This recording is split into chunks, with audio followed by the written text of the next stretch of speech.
జీలకర్ర క్వాంటిటీ ఎక్కువ వేసుకోవాలి.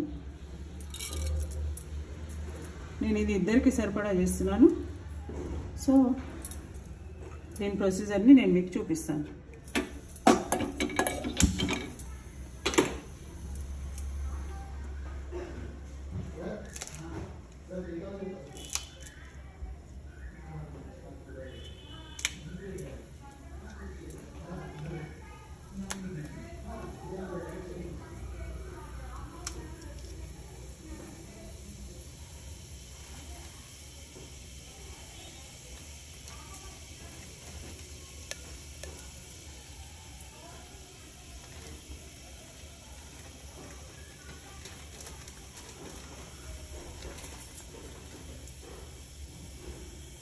జీలకర్ర వేగుతుంది.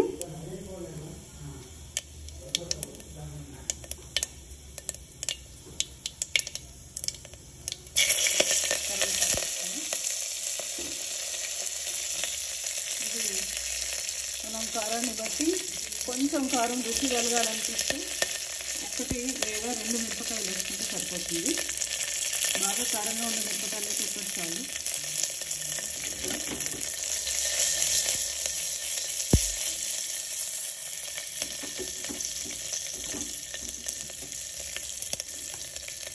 కొంచెం వేయగానే మిగిలిన ప్రొసీజర్లో తింటాం. మనం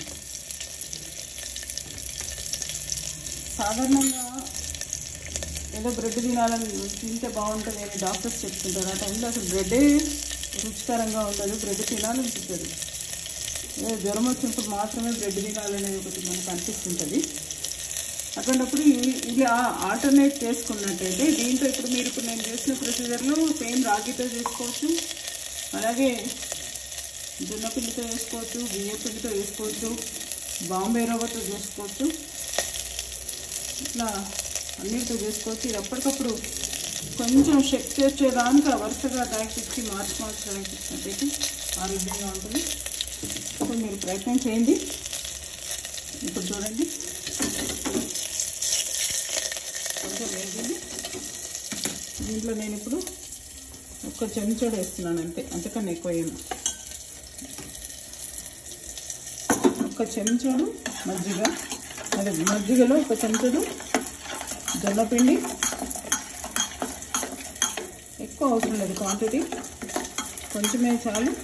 అందుకని దీంట్లో కొన్ని నీళ్ళు కూడా కలుపుతున్నాను. నేను ఉప్పు వేసినాను ఆల్రెడీ.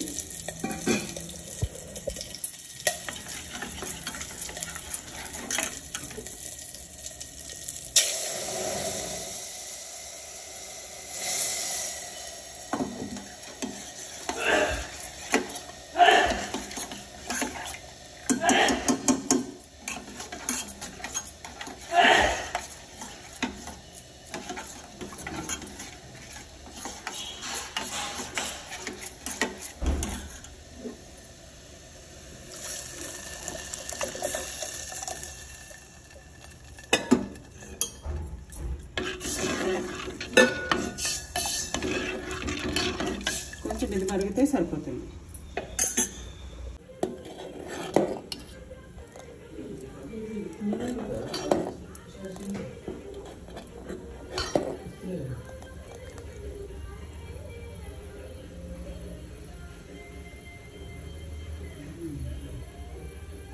దీంట్లో నేను కొంచెం కొత్తిమీర కూడా వేసాను ఇప్పుడే. సో మీరు దీన్ని ఎప్పుడు నోరు బాగాలేకపోయినా లేదా పొద్దున పూట మీకు ఏదైనా బ్రేక్ఫాస్ట్ చేయడం వీలు పడినప్పుడు మిగిలిన సందర్భాల్లో మీకు నచ్చిన టైంలో ఇది చేసుకొని తాగొచ్చు. మీరు మీతో పాటు ఎక్కడైనా క్యారీ కూడా చేసుకున్నా కూడా మధ్యలో బ్రేక్లో కూడా తాగొచ్చు. ఇది డయాబెటిక్ పేషెంట్లకు కానీ, చిన్నపిల్లలకు కానీ, వృద్ధులకు కానీ ప్రతి ఒక్కరికి కూడా చాలా మంచిది. మీరు వాడి చూడండి, మీకు తెలుస్తుంది.